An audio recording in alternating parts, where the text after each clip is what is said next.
1,80,00,000 వరకు కార్ల సంఖ్య, అలాగే 23 లక్షల దాటింది. ఇప్పుడు తెలంగాణ రాష్ట్రంలో మొత్తం వాహనాలు అన్నీ కలిసి 1,80,00,000 ఉంటే కార్ల సంఖ్య 23 లక్షలు దాటిపోయింది.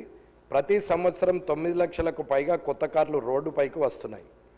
ఇది 2014తో పోలిస్తే ఇది 150% పెరిగింది కార్ల కొనుగోలు అనేది. సరే, ఆర్థిక సామర్థ్యము, 10 ఏళ్ల కాలంలో అభివృద్ధి, లేకపోతే వారి స్వయం ఉపాధి వల్లనో వారి కష్టం వల్లనో వారి ఆర్థిక సామర్థ్యం పెరగడం వల్ల ఈ కొనుగోలు శాతం పెరిగిందనేది నిజం. పొల్యూషన్ విపరీతంగా పెరుగుతుంది. అంతేకాకుండా ఆయిల్ దిగుమతులపై దేశం ఎక్కువ ఖర్చు పెడుతుందని చెప్పి చేయవలసి వస్తుంది. కాబట్టి ఎలక్ట్రిక్ వెహికల్ని ప్రొవైడ్ చేయడంలో ముందుకు రావడం వల్ల ఈ రాష్ట్ర ప్రభుత్వానికి అభినందనలు తెలియజేస్తూ, ఈ పొల్యూషన్కి, ఈ ఆయిల్ దిగుమతులకి అడ్డుకట్ట వేయాలంటే ఆర్థిక భారం రాష్ట్రం మీద కానీ దేశం మీద కానీ పడకుండా ఉండాలంటే దీనికి ప్రత్యామ్నాయం ఎలక్ట్రికల్ వెహికల్స్. ఇవాళ దేశంలో 2070 నాటికి పొల్యూషన్ అనేది ఉండకుండా మొత్తం ఎలక్ట్రిక్ వెహికల్లతోని ఉండిపోవాలనేది ఒక లక్ష్యంగా పనిచేస్తున్నప్పుడు ఈ ఎలక్ట్రిక్ వెహికల్స్కి రావడానికి, ప్రజలు కొనడానికి ప్రభుత్వం తీసుకున్నటువంటి పాలసీలు కానీ ప్రభుత్వం తీసుకున్న నిర్ణయాలు ఏమిటనేది ముఖ్య ప్రశ్న. ఇకపోతే ఆర్టీసీకి సంబంధించి 2039 వరకు 100% ఎలక్ట్రిక్ వెహికల్ బస్సులు నడపాలని టార్గెట్ పెట్టుకున్నట్లుగా అనిపిస్తున్నది. ఈ రాష్ట్ర ప్రభుత్వము అలాంటి ఆలోచన చేయడం అభినందనీయమే. అది నిజంగా చేరగలిగితే సంతోషమే. చేరేటట్లు అందరం కలిసి చేయాలనేది నా ఆలోచన. అలాగే ఎలక్ట్రిక్ వెహికల్స్ కొనుగోలు పెరగాలి అంటే రాష్ట్ర ప్రభుత్వము ఎలాంటి పాలసీ అడాప్ట్ చేసుకుంది అనేది కూడా గౌరవ మంత్రివర్యులు పొన్నం ప్రభాకర్ గారిని మీ ద్వారా నేను అడిగి తెలుసుకోవాలనుకుంటున్నాను. అలాగే ఉదాహరణకి ఇప్పుడు ఢిల్లీ ప్రభుత్వము ఎలక్ట్రిక్ వెహికల్స్ మీద ఇన్సెంటివ్స్ ఇస్తుంది. ఒక 2 వీలర్ వెహికల్కు ఒక 30,000 వరకు సుమారు. అలాగే 4 వీలర్ వెహికల్స్కి 1.5 లక్ష రూపాయలు ఇన్సెంటివ్ ఇచ్చే పరిస్థితిలో ఆలోచన చేసింది. అట్లాగే సెంట్రల్ గవర్నమెంట్ కూడా, కేంద్ర ప్రభుత్వం కూడా PM ఈ డ్రైవ్ స్కీమ్ కింద ఎలక్ట్రిక్ 2 వీలర్స్ కానీ 3 వీలర్స్ కానీ 4 వీలర్స్ కానీ సబ్సిడీ ఇస్తుంది. అలాగే road tax, registration tax 100% free ఉంటుంది. అలాగే మహారాష్ట్రకు వచ్చి సమృద్ధి ఎక్స్ప్రెస్ వే మీద నాగ్పూర్ నుంచి ముంబై వరకు ఆ హైవే మీద వెళ్తున్నటువంటి వెహికల్స్లో ఎలక్ట్రిక్ వెహికల్స్కి టోల్ ట్యాక్స్ లేకుండా నిర్ణయం తీసుకుంది.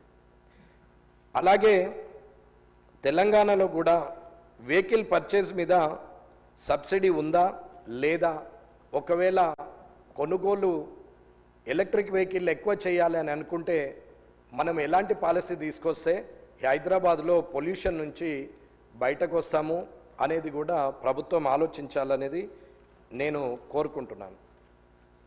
అట్లాగే తెలంగాణలో మొత్తము 1,80,00,000 వెహికల్స్ ఉంటే ఎలక్ట్రిక్ వెహికల్స్ వాటా ఈ రోజు వరకు 0.4% మన రాష్ట్రంలో ఉన్నట్టుగా నేను భావిస్తున్నా. I'm not correct, maybe subject correct అది.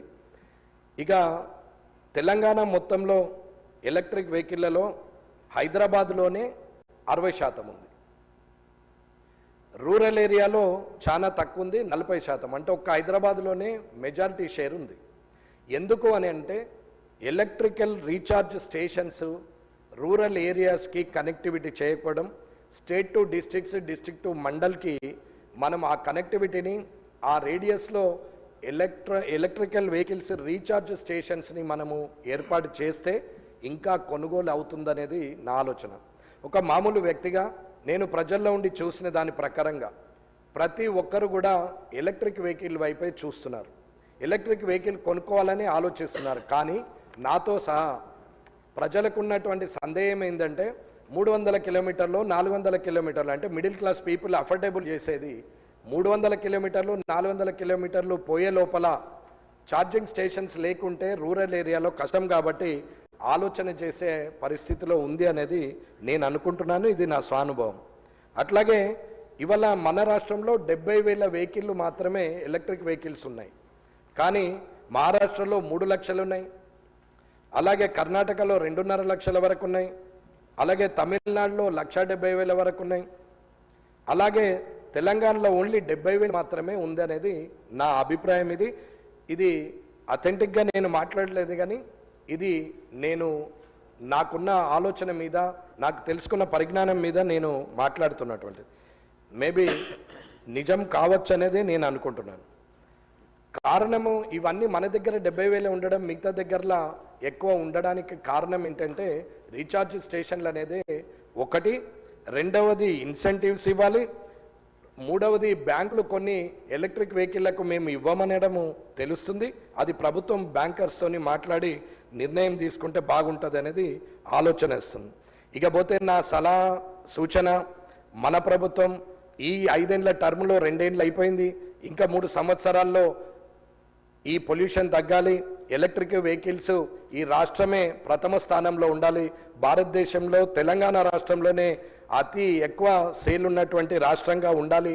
ఎందుకంటే అత్యంత ఉన్నతమైన ధనవంతుల వెహికల్స్ అన్నీ కూడా మొట్టమొదటగా హైదరాబాద్లోనే సేల్ అవుతాయి.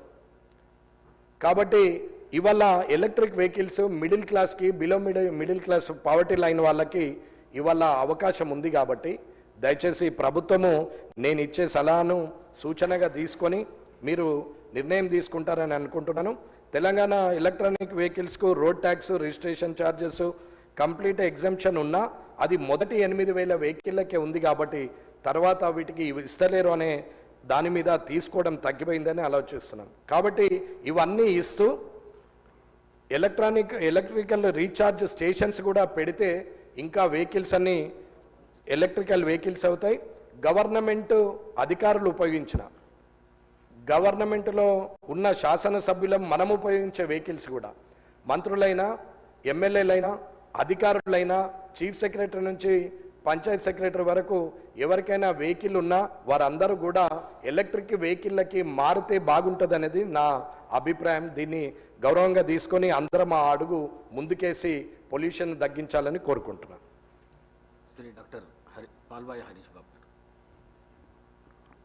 రాష్ట్రంలో ఎలక్ట్రిక్ వెహికల్ పాలసీ పై మాట్లాడడానికి అవకాశం ఇచ్చిన అధ్యక్షుల వారికి ధన్యవాదాలు. ఒకటే నిమిషం నేను 2 సూచనలు చేస్తా.